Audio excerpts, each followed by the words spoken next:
Assalamualaikum warahmatullahi wabarakatuh. Bismillahirrahmanirrahim.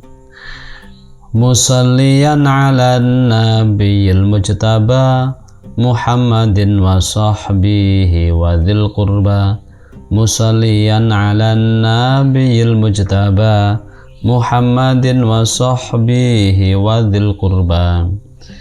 Musallian halih wong kang maca sholawat ala nabi ing atase Kanjeng Nabi al mujtaba rupane Muhammadin Kanjeng Nabi Muhammad sallallahu alaihi wasallam wa sahbihi lan sahabate Kanjeng Nabi wa dzil qurba lan para sanak kerabat.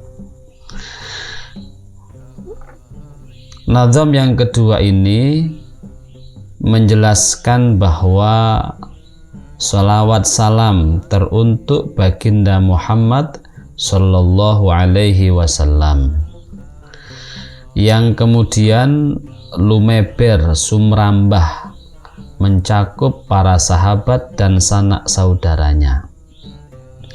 Sahabat ini adalah satu komunitas, satu kelompok yang langsung dididik oleh Rasulullah, berinteraksi dengan beliau sehingga memahami agama dengan begitu baik, dan ketika ada hal yang muskil langsung dikonsultasikan kepada Rasul Shallallahu Alaihi Wasallam. Secara definitif sahabat diartikan sebagai man laqiyan nabiyya wa huwa mu'minun, orang yang bertemu dengan Kanjeng Nabi, orang yang bertemu dengan Rasulullah dalam kondisi, dalam posisi beriman kepadanya. Nah, karena kemuliaan para sahabat inilah kemudian mereka termasuk kelompok yang oleh Rasul dilegalisir dan diberi kewenangan sebagai bagian dari rujukan atau referensi dalil hukum dalam Islam. Maka sholawat salam yang kita sampaikan kepada baginda Nabi lumeber mencakup para sahabatnya dan sanak saudaranya. Qala dawu sapa Allah Ta'ala, innallaha wa malaikatahu yusalluna 'alan nabi ya ayyuhalladzina amanu sallu alaihi wa sallimu taslima. Qala dawu sapa Allah Ta'ala, innallaha sa'temene Gusti Allah wa malaikatahu lan malaikate Allah iku yusalluna tansah maca sholawat sapa Allah wa malaikatahu 'alan nabiyyi ing atase Kanjeng Nabi ya ayyuhalladzina he eling-eling wong akeh amanu kang padha iman sapa alladzina sallu maca sholawat sira alaihi ngatasé nabi wasallimu lan maca salam sira tasliman kelawan salam temenan. Ayat ini menandaskan dan menjadi dalil akan eksistensi sholawat. Dalam makna zahirnya Allah menjelaskan bahwa Allah menginformasikan bahwa Allah dan para malaikatnya pun senantiasa bersolawat atas Nabi. Ulama kemudian menjelaskan makna dari ayat ini dengan menguraikan makna solawat itu sendiri. Kata para ulama, misalnya yang termaktub dalam tafsirnya As-Sabuni, menyebutkan bahwa sholawat itu bisa ta'ti bi makna du'a wa ta'ti bi makna rahmah wa ta'ti bi makna tamjidi wa thana. Sholawat itu bisa diartikan sebagai ungkapan kalimat doa, bisa pula bermakna rahmat, bisa pula bermakna ungkapan mengagungkan, memuliakan, dan memuji atas orang yang diberikan sholawat kepadanya.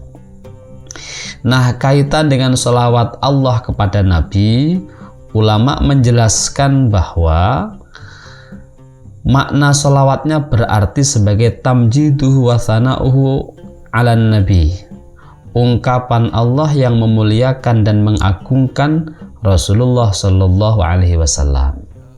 Ini makna sholawat dalam artinya sebagai at-tamjid wa thana' lin nabiyyi, ungkapan yang mengagungkan dan memuliakan yang berasal dari Allah kepada Rasulnya Muhammad Shallallahu Alaihi Wasallam. Ulama yang lain menyebutkan bahwa makna sholawatullahi ala nabi, sholawat Allah kepada Nabi, itu bermakna rahmatuhu wa maghfiratuhu, rahmatnya Allah, kasih sayangnya Allah kepada Rasulullah Shallallahu Alaihi Wasallam. Jadi kalau dalam konteks makna yang kedua ini, ketika Allah menyampaikan bahwa Allah senantiasa melantunkan atau menyampaikan sholawat atas Rasul, itu berarti Allah senantiasa merahmati, Allah senantiasa memberikan ampunannya kepada Rasulullah Shallallahu Alaihi Wasallam. Kemudian sholawat dalam hal yang berkaitan dengan apa yang dilakukan malaikat kepada Rasul, ulama menjelaskan sholatul malaikati maknaha ad-du'a'u lahu wal istighfaru lahu, bahwa makna sholawat yang disampaikan malaikat atas Rasul tadi merupakan kalimat doa, permohonan kepada Allah atas baginda Nabi tentang kebaikan-kebaikan, wal istighfaru li ummatihi, dan permohonan malaikat kepada Allah untuk umatnya Nabi agar umat ini senantiasa diberikan ampunan oleh Allah Subhanahu wa Ta'ala. Maka ayat tentang sholawat ini begitu luar biasa, karena secara lafziyah menggambarkan betapa Allah dan malaikatnya pun senantiasa bersolawat atas Rasul dengan komposisi makna yang telah disebutkan. Setelah Allah menginformasikan tentang sholawat yang disampaikan Allah dan malaikatnya kepada Nabi, kemudian Allah memberikan satu kalimat perintah, ya ayyuhalladzina amanu sallu alaihi wa sallimu taslima. Wahai orang-orang yang beriman, bacalah sholawat atas Rasul dan sampaikan salam kepadanya. Lantas apa makna sholawat yang kita sampaikan kepada Nabi? Tentu itu adalah kalimat doa, kalimat dalam arti ndongake. Ning hakikatnya kemudian ulama menjelaskan bahwa doa yang kita sampaikan kepada Rasul tadi pada saatnya akan kembali kepada kita sendiri, karena diibaratkan Kanjeng Nabi ini sebagai satu profil berupa gelas yang telah terisi penuh dengan kebaikan-kebaikan, penuh dengan ampunan-ampunan, penuh dengan rahmatnya Gusti Allah. Ning kita terus tambahkan di sana, maka dia akan tumpah ke bawah. Siapa yang di bawah? Tentu adalah kita. Maka tumpahan itu lumebering rahmat tadi yang kita sampaikan kepada Nabi akan kembali kepada kita sebagai orang-orang yang membaca sholawat kepadanya. Yang luar biasa kemudian rahmatnya sholawat yang kita sampaikan kepada Nabi kembali kepada kita berlipat ganda. Di dalam satu hadis disebutkan, man shalla alayya sholatan wahidah sallallahu alaihi biha asyarah. Barang siapa membaca sholawat atas Nabi satu kali, maka Allah akan balas dengan pahala 10 kali lipat dari apa yang ia baca. Ini lumeberi tambah kathah, tambah akeh, ngoten. Waqad qala Nabiyyu sallallahu alaihi wasallam, aulan nasi utawi luweh utama-utamane menungso bi kelawan ingsun yaumal kiamati ing dalem dina kiamat iku aktsaruhum akeh-akeh nas alaya ing atase ingsun apane sholatan sholawate. Rawahu at-Tirmidzi. Kanjeng Nabi juga menyampaikan bahwa orang yang paling dekat, yang paling nomor satu aulan nasi tadi itu, kepadaku, kata Rasulullah, orang yang paling dekat dengan baginda Nabi kelak di yaumil qiyamah adalah orang yang paling banyak bacaan sholawatnya kepada Rasulullah Shallallahu Alaihi Wasallam. Maka hadis ini memberikan satu penegasan bahwa sholawat itu merupakan satu bentuk amaliyah ibadah yang luar biasa. Ia akan menjadi perekat atau penyambung atau wasilah kita dekat dengan Kanjeng Nabi.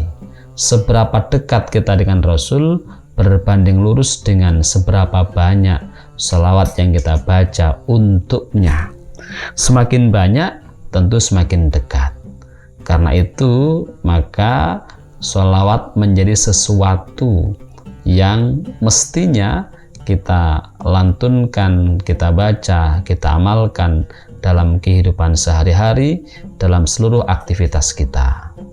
Bukankah dalam aktivitas yang paling penting dan mendasar berupa sholat 5 waktu, sholawat ada di dalamnya.